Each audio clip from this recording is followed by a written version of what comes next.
la escasez de chips en todo el mundo va a seguir siendo un gran problema durante mucho más tiempo. A pesar de que se aseguraba que iba a ir en descenso, la guerra en Ucrania ha puesto más presión a la producción de semiconductores.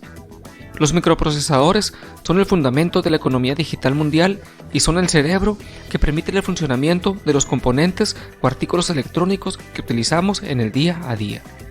La situación afectó de lleno a la industria del automóvil y al sector informático, muy dependientes de estos componentes electrónicos, pero también al mercado de los teléfonos inteligentes, aunque este último resiste mejor que los otros sectores.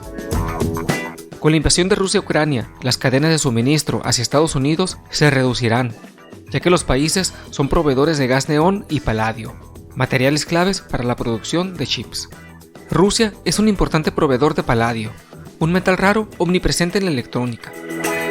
Ucrania, por su parte, dispone de grandes reservas de neón, un gas indispensable para los láseres usados en la fabricación de semiconductores.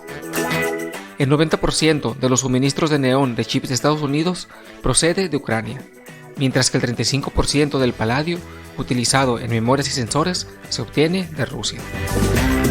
Ucrania también produce y suministra a todo el mundo helio, xenón y kriptón. Exporta su producción a empresas en Europa, Japón, Corea, China, Taiwán, India y Tailandia. La disponibilidad de esos materiales ya es escasa, por lo que cualquier presión adicional sobre los suministros podría hacer subir los precios. Eso, a su vez, podría hacer subir los precios de los chips. Y como es lógico, en respuesta a estos supuestos bloqueos, Rusia podría tomar la decisión de bloquear el acceso a materiales clave para la producción de semiconductores. Los fabricantes de chips emplean láseres para grabar patrones de circuitos hiperfinos en obleas de silicio, y el neón constituye el 95% o más del contenido gaseoso del láser. El neón tiene que ser refinado a una pureza del 99.99% para este propósito, un proceso que muy pocas plantas en el mundo llevan a cabo. La cadena es la siguiente. Rusia produce neón como gas noble, subproducto de la fabricación del acero, y luego es purificado por la empresa ucraniana.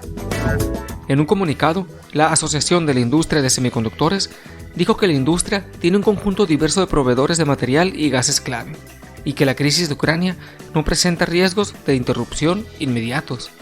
Pero la mayoría de los fabricantes de chips de memoria tienen un inventario de neón alrededor de 8 semanas.